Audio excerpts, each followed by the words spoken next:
can actually customize the HUD for the viewer, and you can actually go in and, let's say an esports league or a big tournament wants to put in their own graphics, so you can remove a piece of the HUD and we can actually fully customize that for the viewing experience. So you can completely wipe it, put in the mini map, take it away, different things like that. It's just very, very robust, and essentially that's what makes up codcasting. Now, one of the really neat features is Listen In, where we can actually hear the players, right? Yeah, the Listen In feature in codcasting was actually my favorite feature. It really allows us to take the audience and put them into the huddle with the players. So you really get a sense for just how much their communication separates them from other teams in competitive play. The best professional teams in the world have top-notch communication, and it's crucial to them winning a game.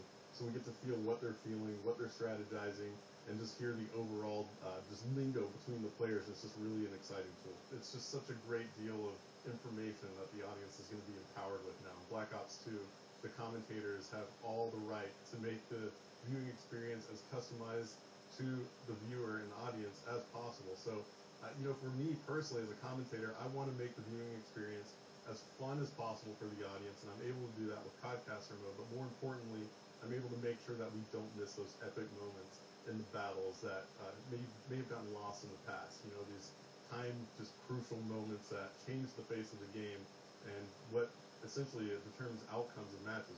We're able to make sure that we capture all of that. Thanks, Astro.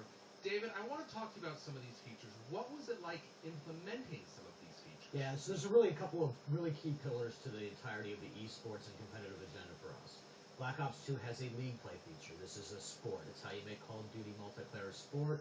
And we actually use skill-based matchmaking to put players in the right brackets. Competition is fun at any level, pro players and average players alike.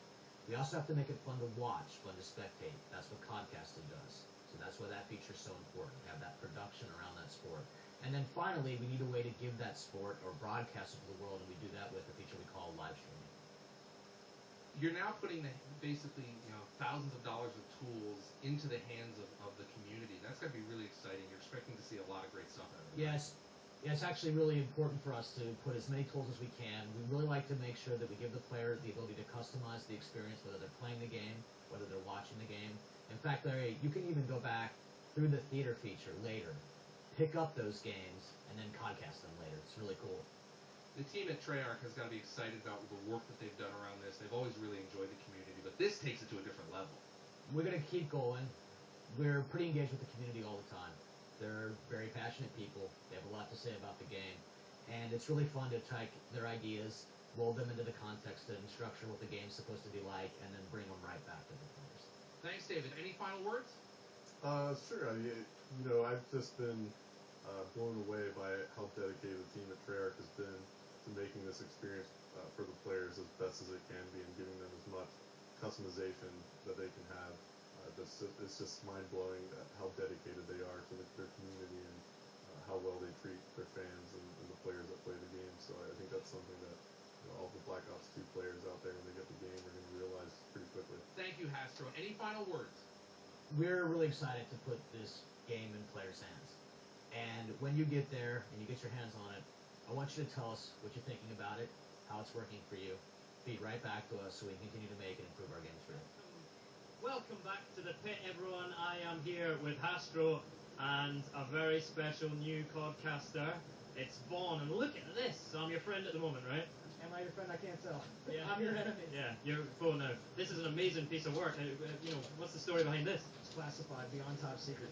Is this an unlockable in Black Ops 2? It's a very special unlock, only available to the top players in the world. Hey, listen, so not only tonight are you getting the world premiere of Black Ops 2 multiplayer streamed live, you're also getting the world premiere of Vaughn as a codcaster. How about that? Yeah, it's a weekend of first for me, and we're just going to go straight with it with my friend Astro here and have a go. Why not? And Astro, you've had some pretty big voices next to you in that codcasting booth, right? How does it feel to have Vaughn next to you? I can't say enough about this guy. I mean, honestly, it's a joy to have him here casting with me, absolutely. And I'm his friend right now, apparently, so I'm his enemy now, so it's great to have him here. Change this quickly. Do you guys want to have a hug, or we'll just get on with the next game? Let's get on with the next game, right? Okay, so a really good start tonight. Amazing to see the Europeans really put that one in the bag, yeah? Oh man, I was actually really surprised. I mean, they really took it to the North Americans right there, pretty bad. I mean, that was a rough one. So we'll see what happens here in the next round.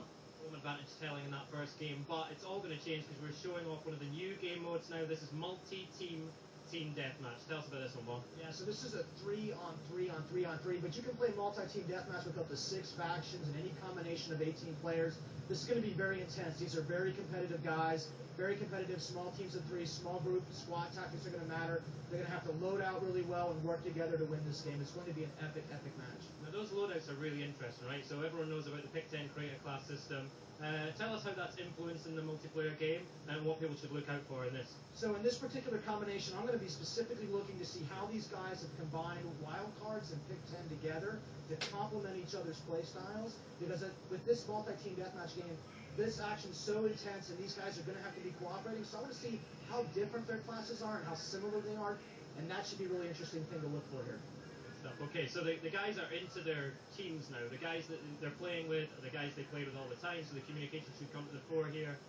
Tell us about the map that we're playing on, Astro. Sure. So we're actually going to be launching this game on Turbine. It's going to be multi-team, like David said. So it's 3 versus 3 versus 3 versus 3, 4 teams of 3. And the map Turbine is just going to be an excellent choice here in this multi-team TDM. It just plays really fast. It's a great map. You can climb on everything, and it's going to be great. Multi-team team deathmatch, twice the teams, twice the carnage. Look out for that communication teamwork coming to the fore. Let's get going with it. All right, here we go. We're going, boys. All right. Good luck. So we're talking to David Vonderhaar in the booth with me, and we're about to launch Turbine Multi-Team Team Deathmatch. And this is quite the interesting game mode, Vaughn.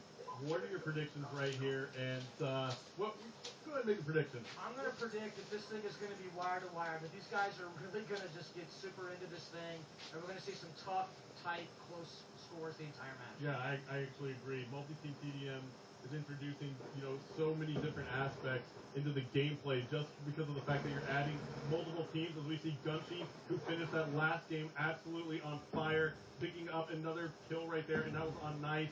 And that was actually nice from the team, Germany. And why don't we pull the picture up and take a look here, Vaughn? We see that Optic is actually playing as the Seals faction that I'm hovered over with my cursor right here. And then now we see that Team Prophecy from the UK is playing as the SDC faction. Now Team Envious from North America is playing as the FBI faction. And Team Germany is playing as the Merc faction. I really like this view because you can tell where every single team is in position right there with Envious up there in first place. Yep, absolutely. So Envious has taken the early lead, but it's oh so close. 5 kills on the board for Envious.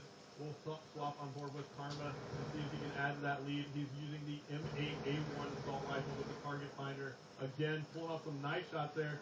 He's actually got a select fire attachment as well, so he's doubled up on his attachment, Vaughn. Why don't you tell me a little bit about that? I really like this particular attachment, the select fire switch. You can change between auto and burst modes, and one way that I really like to use it is at long range, I'll actually burst, and at short range, I'll go to auto.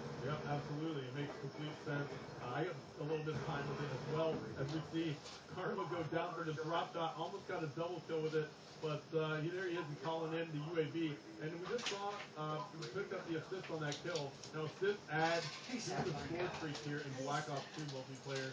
What was kind of the decision behind that? So there's certain score streaks that you really want to be able to reward players for using and activating, and those are particularly the ones like this one, because these are not actually generating kills for you. But if that thing's up, you're seeing that assist points for using any kind of support-based score streak. Got it. So the UAV will actually give you some points towards your next score streak. That's As exactly we see Karma picking up another kill right there and spots another one. Looks like he had a foot in the way right there as he went prone. And let's take a look at the overhead map and see where Karma is spawning back in. Looks like he's going to run into a player right here. No. And he did. It was nice from the Team Germany.